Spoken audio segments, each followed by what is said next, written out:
Edward the Blue Engine was getting old. His bearings were worn, and he clanked as he puffed along. He was taking 20 empty cattle trucks to a market town.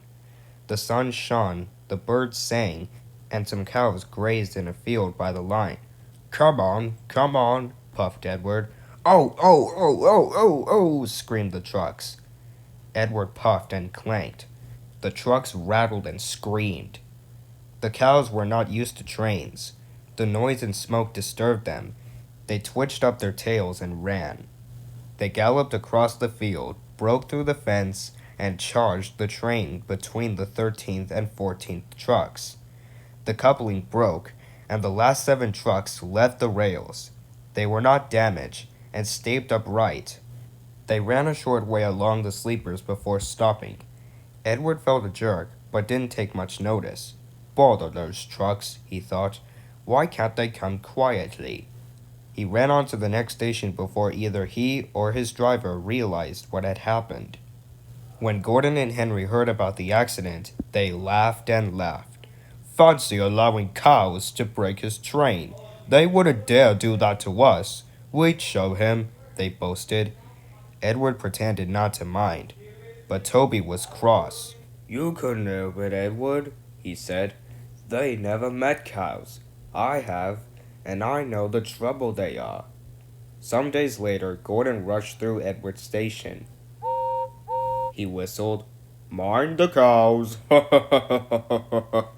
he chortled, panting up the hill. Hurry, he puffed.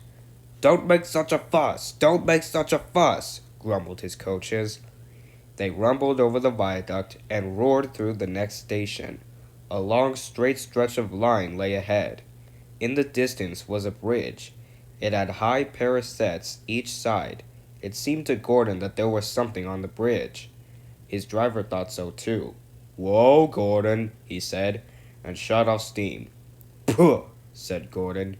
It's only a cow. Shoo, shoo, he hissed, moving slowly onto the bridge. But the cow wouldn't shoo. She had lost her calf and felt lonely. She said sadly, walking towards him. Gordon stopped. His driver, fireman, and some passengers tried to send her away, but she wouldn't go, so they gave it up. Presently, Henry arrived with the train from the other direction. What's this? He said grandly. A cow?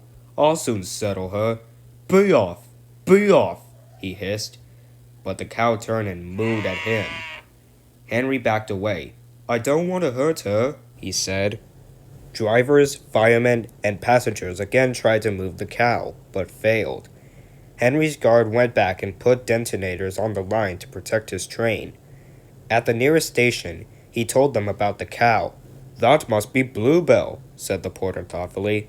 Her calf is here, ready to go to market. We'll take it along. So they unloaded the calf and took it to the bridge. Wailed the calf. Bellowed Bluebell. She nuzzled her calf happily, and the porter led them away. The 2 trains started. Not a word. Keep it dark, whispered Gordon and Henry as they passed. But the story soon spread. Well, chuckled Edward. 2 big engines, afraid of 1 cow? Afraid? Rubbish, said Gordon huffily. We didn't want the poor thing to hurt herself by running against us. We stopped so as not to excite her. You see what I mean, dear Edward? Yes, Gordon, said Edward gravely. Gordon felt somehow that Edward saw only too well.